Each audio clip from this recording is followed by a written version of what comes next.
Our flight leaves at 9:25. It's currently 7 o'clock. 7:30. Yeah. We're gonna make the motherfucking salads so I could meet the BMI requirements. I need to detox, eat salads, and drink laxative water. So we finally arrived in Miami. The flight was not long at all. By the time I woke up in the recliner because she's getting, I am running on 30 minutes of sleep. I thought I was gonna be up with that little coffee, but I guess the fuck not. We are on our way to Avana for my sister's pre-op, and I'm a little delusional, but it's gonna be alright. It's gonna be alright. I'm gonna make it through this. We are hearing from the family of a young mother who came to Miami from Las Vegas for a cosmetic procedure and died hours later inside a home advertising as a post-surgery recovery house. It was supposed to be an adventure documented on social media. We get us some coffee right now, though. Two sisters traveling to South Florida from Nevada to get cosmetic surgery and recover together. They were really excited. According to their mother, 28-year-old Ahmonique Miller and her 19-year-old sister Kiera both underwent procedures at Avana Plastic Surgery Clinic on West Flagler Street in early March. Afterward, she says they came here to a business operating out of this home on Southwest 4th Street called Kayla's Recovery House. According to their family, the sisters learned of this so-called recovery house through social media, and that's how they decided to stay here following their surgery. But Ahmonique never made it home. I don't understand why y'all don't like y'all natural looks that God gave y'all.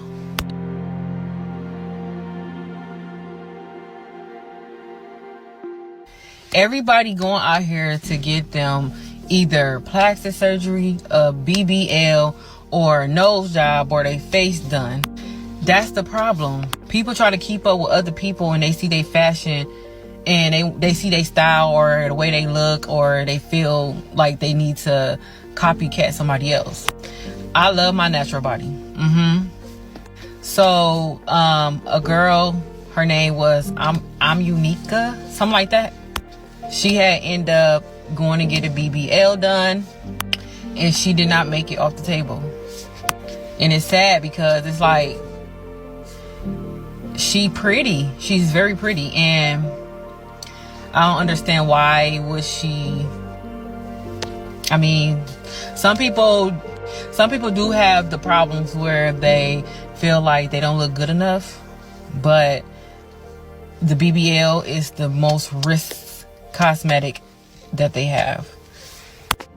And so it's almost like a mystery, this whole thing. It's a mystery in terms of you might see on Instagram a woman going to get surgery, and then maybe you see her being transported somewhere in a vehicle, but you don't often know where she's going.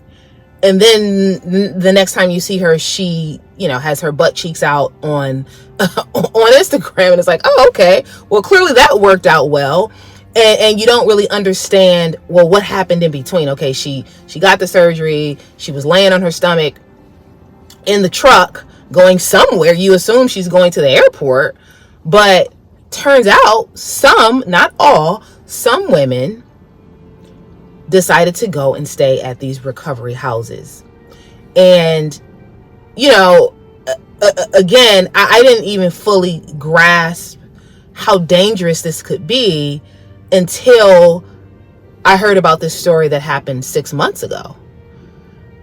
With this story that happened 6 months ago, at that time, I said, wow, I really want to talk about this on my channel. And I, got a little sidetracked, but started doing some digging and realized there's just not enough information. Like, I wanted to find a video like the one I'm making now to help me make this, and I couldn't. So, yeah, in terms of how some Black women healed, it was at a recovery house. And some women report positive experiences. Some women have, had and experienced complications at these places and with some of the staff members. And then unfortunately you have a smaller group of women who didn't make it, who didn't live to tell any story. Gosh, guys, this beautiful girl named Star the Scar just posted 2 days ago about how she was traveling with her sister to go get her BBL round 2 done. We just found out that she passed away at the recovery house. Some medicine that was not prescribed to her. This is actually so sad, and guys, I want to make it clear that this situation actually had nothing to do with the doctor that she went to. This had everything to do with the recovery house that she went to. They gave her unprescribed medicine, and she took that, and I guess it gave her bad side effects to where she has now passed on after her surgery. And it's just so sad, guys. Please be careful and do your research on recovery houses that you are going to when you are going to get these surgeries. Make sure that the nurses are actually, educated and doing their jobs when it comes to taking care of you after your surgery. Please don't take any medicine that is not prescribed by a doctor. This is so sad. Rest in peace to her, and just prayers to her family. Like, I've never had surgery, but I have been sick. I've had the flu. And, in those types of moments, of course, you mainly want loved ones to be around, family members and friends. You want to be taken care of by people you know and trust. And so I guess it really didn't hit me how strong and brave you have to really be to entrust a virtual stranger. And again, we're talking about post-op care. So obviously, the surgery is done by a doctor who could be a stranger, but so much can go wrong post-op. And this idea of staying somewhere, being at your most vulnerable state, and entrusting the staff that they're going to be honest and forthcoming and straightforward, and do what they're supposed to do, give you the right medication. If you need to be re-bandaged or whatever, like, they need to feed you, they need to help you use the bathroom, help you shower. That is, you're very vulnerable. And to entrust essentially strangers is risky. Technically it's risky to entrust family and friends, in the sense that sometimes family and friends may not know what to do. So I can understand the need of the surgery center, or the recovery house, I should say. I can understand that, because these folks, the idea is that these folks are trained and they're used to how to take care of a patient who has just had, cosmetic surgery. Whereas a cousin or a friend or a sister or brother may not know what to do from a medical standpoint. They might love you and care about you, but can they do the medically necessary thing? So I get it, but we can, see how things can really turn out pretty badly if the staff don't know what they're doing, are not honest, and a host of other things that they could be that could lead to a negative experience, and again, complications and or death. Y'all have seen by now those two sisters who flew to Miami and were documenting them going to have BBL surgery, where one of the sisters passed away due to the recovery house giving her the wrong medication. Being a Floridian, when it comes to recovery houses in Miami, I would have not chosen to go to any one of those. I would have gotten me an Airbnb and gotten me a nurse for me and my sister. And it's tragic that they gave this young lady the wrong medication. This is something that they were supposed to be able to enjoy together, experience together, enjoy the results together, and now they are literally mourning the loss of their loved one. And the one sister, she has to live with, every time she look at her body and things like that, and it's going to be something that's going to lay on her for a very long time. Gonna send positive vibes to the entire family, big blessings, because they are going through a tragic time right now. And if you're thinking about getting surgery, please, if you're staying in a recovery house anywhere, do your research. Around this time frame that I'm talking about was recovery, not recovery houses, but because I have to differentiate between people who have chemical abuse issues. Cosmetic surgery recovery houses. And these are going to be very popular, or they were very popular in places in Florida, such as Miami. And that's going to be probably the most popular place in the United States. But I do believe these also exist in Atlanta and possibly I've heard in Houston. But the problem with these cosmetic surgery recovery houses is not only did it lead to, some women dying, but these services fall in a gray area. So largely, this industry is unregulated. Many of the folks, not all, but a lot of the people who work for these places were, and assuming some of these places still exist, were and are unlicensed. And depending on the state, some of these houses are even considered illegal. But like I said, it's a gray area in the medical industry. So the people who created this service were actually very savvy and smart to recognize a need, the need being, wow, there's a lot of women getting cosmetic surgery, and then providing a solution. Because as with a business mindset, that's what you do. You think of gaps and you figure out how you're gonna fill that gap. But again, because many of the folks who worked at these places were unlicensed, and these centers were operating from a place of gray area, it was very risky, and it still is very risky, to get surgery and then go stay at some of these places. Because if something happens, if you die, if you experience extreme complications, as some women have experienced, you can't sue. In fact, you might not even be able to get in touch with the owner of the place, because they will quickly dissolve the business, and with the quickness, disappear, right? Because, you can't hold anyone liable if there's this big gray area and it's unregulated and perhaps even illegal. Folks are going to do their best to dissolve the business, and you will be stuck with your problem if you're still alive. And one of the things I noticed about this is that there's not a lot of information. I mean, you kind of have to go digging to find information about this whole industry. And I know that it's probably has died down now because the BBL epidemic, or is not as prominent as it once was.